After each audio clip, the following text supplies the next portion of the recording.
Hello YouTube, it's your girl Keisha Lounge and I'm back with another video. Come on and ride home with me, y'all. Ride with me, y'all. Jump in the car and ride home with me, y'all.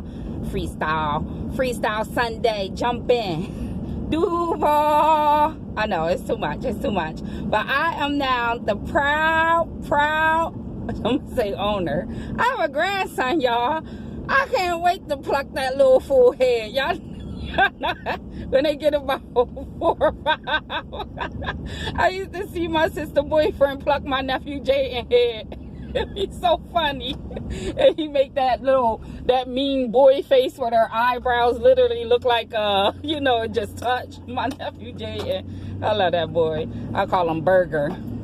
But yeah, my daughter had her baby early. His name is Amir Carter. She hasn't decided on the middle name yet. But she had him. He is so straight. I said, this boy came in the world straight. Listen to his numbers. Okay. So he was born 11/9/19 at 12:30 a.m. and he weighed 505. I said, the numbers is just too even with this boy. So, I mean, and the crazy thing is, y'all, she delivered him at Baptist Hospital this time. But she delivered Faith at St. Vincent's, which was a beautiful hospital. It's nice that down in Florida, they allow the whole family to be in a room, sort of like what you see on TV. But in Pennsylvania, they only allow one person. Like babies and all could be in a room. But unfortunately, since he was a preemie, she had to deliver him in the OR.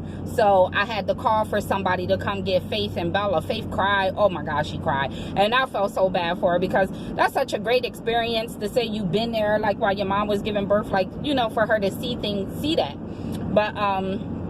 But yeah, he bust into the world. Those, I want to say they was a little incompetent when it came to my daughter because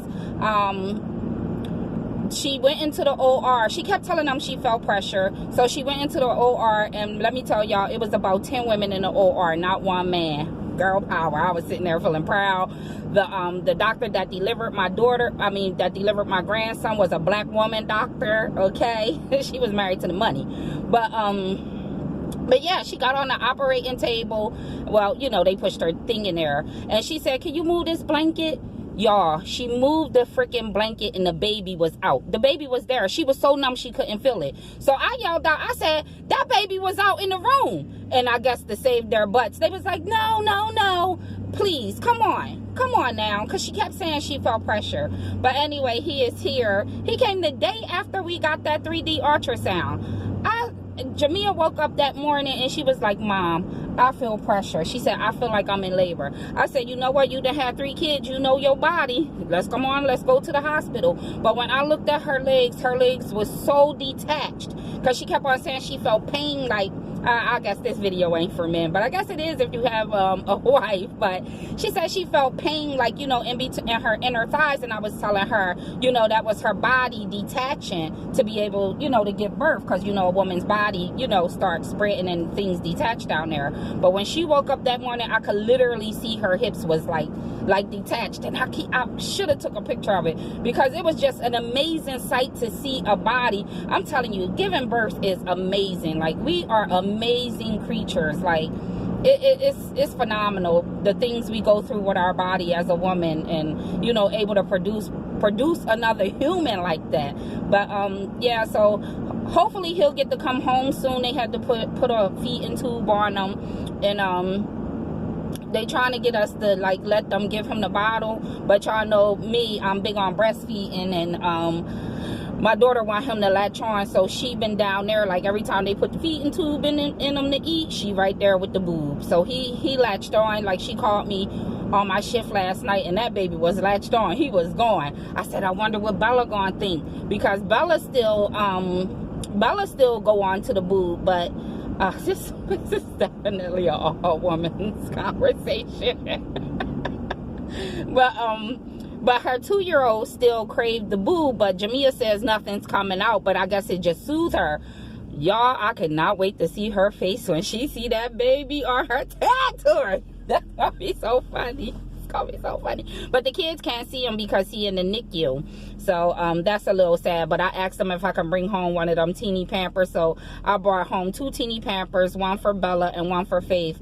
And 2 of them was little hospital hats for them. And when Faith talked to him over FaceTime, I told her to go grab the pamper while her mom was holding the baby. And it did connect them. I'm telling you, I don't know where I get it from, but mothers, things just come to us. We don't know where it's just divine intervention, I guess. Like, you know, but she held the pamper and she was like, oh, he this small. I said, yeah. I said, but fold it down a little bit. And yeah. So he's here and I'm excited. It's Sunday morning. I surprisingly off. They've been like wiggling my days around. But I don't mind because I really need the rest, y'all. I was at that hospital for 2 days in a row. She kept telling me, you can leave. I ain't leaving my daughter. I ain't leaving my child. No, I'm not. Because I need to be right here. Need to be right there. Not like T.I. though. I ain't no T.I. Now that stuff is hella creepy. First of all, the doctor, I thought he was playing, honestly, but he just kept talking, and I thought that he was playing, you know. But I find that to be real creepy. And anyway, I was like, well, what woman don't know at a certain age anyway, when they start checking you down there, they tell the parents they have to leave the room. You have to okay for them to stay in the room. But for the most part, the parents leave the room. And no, I'm not no different with my son because, well, no, because I've always had back home, like in Pennsylvania, condoms is, like, I had condoms everywhere because, I mean, you go to the store, they have the condoms out. Like, you know, a lot of towns just, you know, they big on safe sex. So, like, I mean, I had all kinds of condoms back home. And, you know, I just had them open access, you know. But, you know, I mean, Jamia will still wind up pregnant at 15, 16. But, you know, and I buy my son condoms, too. Like, when he told me he was having sex, I went out, I bought him condoms, and I went and I had that thing checked. Yes, I did. Oh, yes, I did. I treat him the same way as my daughter. But I can't see myself checking to see if my daughter, you know, if she was doing it. Like, I mean, honestly, if you're a diligent parent, you can tell if your child is doing it anyway, because their hip spread, period. I come from a large family, a lot of girls, a lot of females in my family, and I can always tell when one of them has crossed over or laid down, so to speak. I can always tell. I mean, because I love them, I'm close to them, I know their body, and as soon as them little hips start spreading out, that's from, you know, that's from going there. But T.I., y'all got this man thinking he's smart just because he said expeditiously. Like, come on, that's not even a big word. It was like T.I. using big words. Expeditiously though, y'all. Expeditiously. Come on. You got to come with a better word than that. Of course he know what expedited mean. He's been expedited. When I hear that word, I think a criminal's being expedited. So, of course, that word is in his head. I'm like, y'all got this man thinking. You know what? T.I. talked just like, y'all remember that character on In Living Color? And I think Damon Wayans played him. I believe it was Damon Wayans that played the character that was in jail and would just talk like that. I swear, T.I. always reminded me of somebody who talked like that. Like, you're not smart. You're not smart at all. I mean, when we got in 12th grade, we needed a thesaurus, and our teacher told, I'm sorry about the sun glare. I'm sorry, it should be turning off. But, yeah, when I was in 12th grade, maybe 11th grade, the teacher told us to go out and get a thesaurus, and we was no longer allowed to use regular words. We had to use, like, loquacious and acquiesce and, you know, and words like that, because she was like, you're going to need to know these words, you know, going out into the world. You want to know other words to say. But expeditiously, please. And I always looked at him weird anyway. It seemed like him and Zanique, it seemed like she a little distant from him. Maybe because he tried to check on that thing and she was like, oh no, you won't. But I also wonder how her mother feel. Like, you didn't put this girl, Like everybody, I'm riding home talking about it.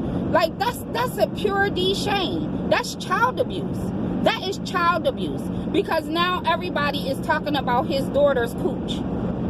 That is child abuse, and it's a shame. And I said I wasn't even going to speak on it. I don't even know why I'm speaking on it, because certain things I just find off limits.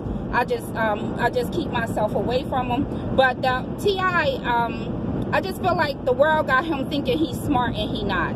Seriously.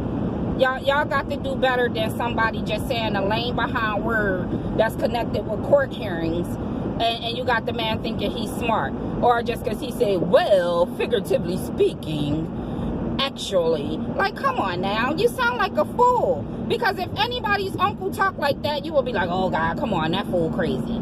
Y'all would. I don't know what it is about little T.I., little body, big words. Little body words that come on. Faith will be saying that word in middle school.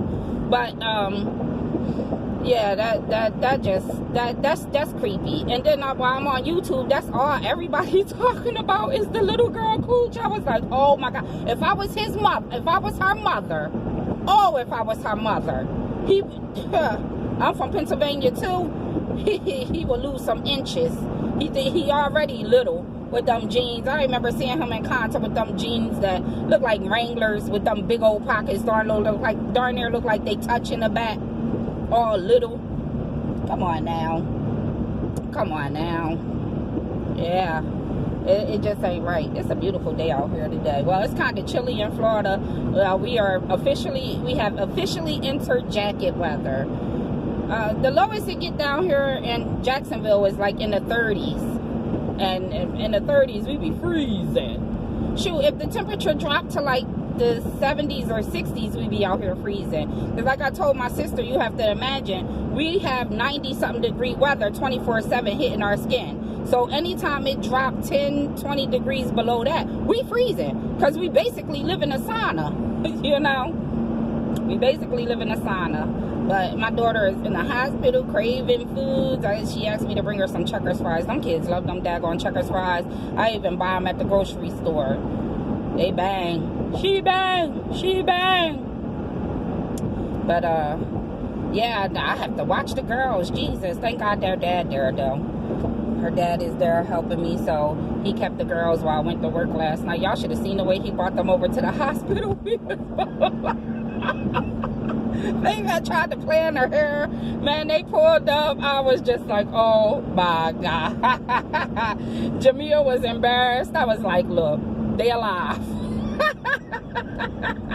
Papa, he tried his best though. He tried his best, and I guess Faith helped. Too cute. Too cute. Too cute. You can't expect men to, well, some men are capable of equally doing the same job as a woman, but the way Faith and Bella showed up, we had to hurry up and fix them. And then last night when we all came home, I you know, finished it off. I put Bella hair in 2 braids, that way I don't have to worry about doing it today. I put them in the tub, fed them, braided Bella hair. Bella was out. And then next thing you know, Faith was out. But yeah, I'm gonna have a full family. I always wanted that. I'm so blessed. I really am. I always said I wanted the large family. I want my barbecues to be on fleek.